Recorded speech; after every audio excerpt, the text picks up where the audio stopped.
again, welcome to another edition of remotely produced CropLife Retail Week. Paul Schrimpf here, joined by Eric Sfiligoj.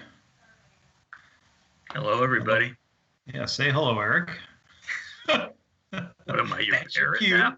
That's my parrot. I'm your parrot now. Nice, Paul. I'm good. Eric wants a cracker. Yeah, okay. How's that? Okay, we'll find out more about that in a bit. But so now we're in week 3. I said we're in week. It's our middle of week. This is kind of our third. Is that our third full week or second? It's third. I think it's the third. We went off just around St. Patrick's Day. So I mean, yeah. That's amazing. So yeah, I think we're pretty well settled into the home life here, and talking to folks out in the world via Skype and phone and email and everything else. I'm getting a sense that from the Midwest and people we talk to that things are moving very well in a lot of areas. A lot of crops getting planted.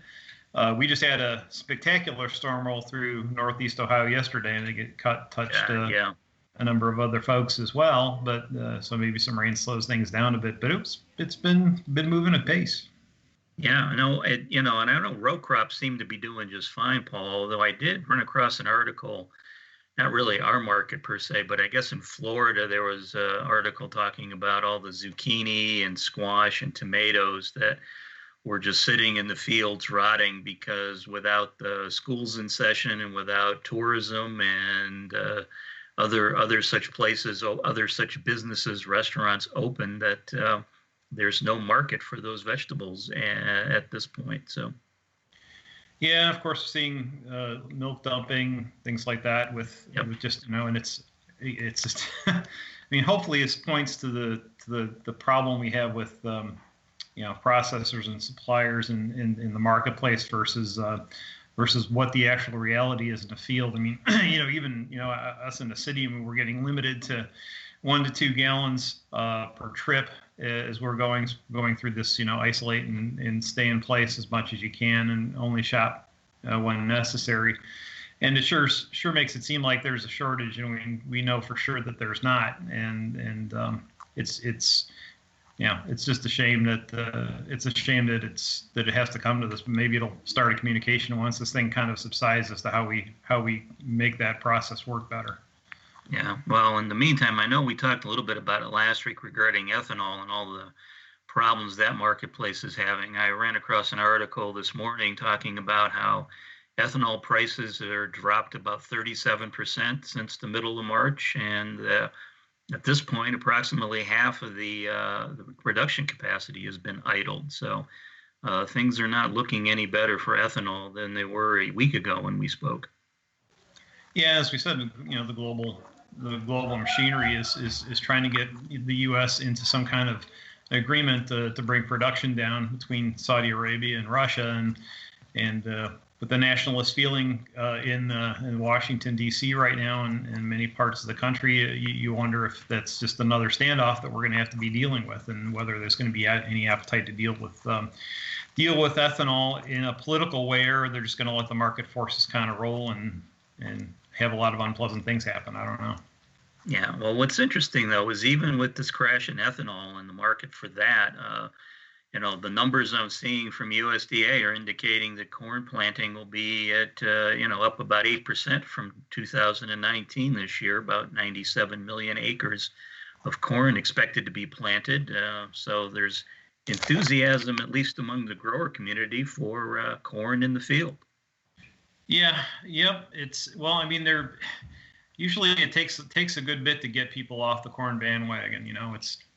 It's once you've got that mindset that you're going to do that, it usually takes something really superhuman to get past that. Corn's just so ingrained in the culture, so much more, I think, to a large degree than soybeans are, because that's obviously that. Plus, it's the first crop up.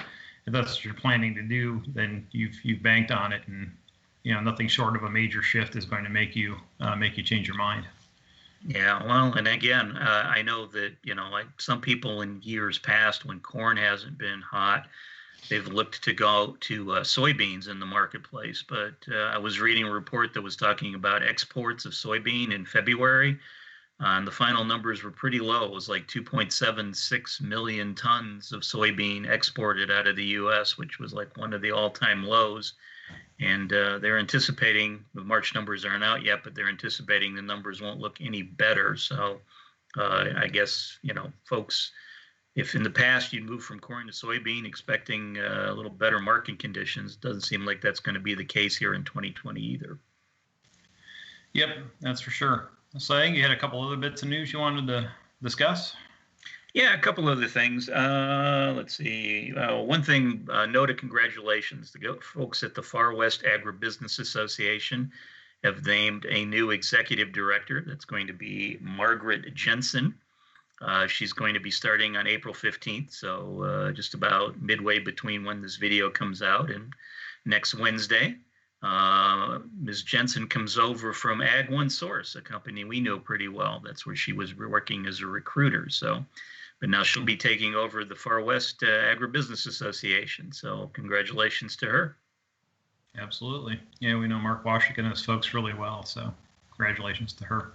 Yeah, and then the only other tidbit I have to share is, of course, we've been watching mergers the last couple of years among ag retailers, and in particular, Paul, as we've noted, cooperatives seem to be doing more mergers than anywhere else you've seen in the marketplace. And we found out this week that Central Valley Ag out of Nebraska has agreed to merge with Farmers Ranch Cooperative, also in Nebraska. 88% of the Farmers Ranch Cooperative voters agreed to this merger. The new company will start formal operations as a combined entity on June 1st, and it's going to maintain the Central Valley Ag name and headquarters with the Central Valley Ag personnel in place. So congratulations to those cooperatives on pooling their resources. Yeah, CVA is one of those, it seems destined to be a survivor and a company ready to meet the challenges of the future with expansion and all kinds of services and things that they're doing. So congratulations to them as well. Yeah. So that's about all I have this week. You got anything to share on your table?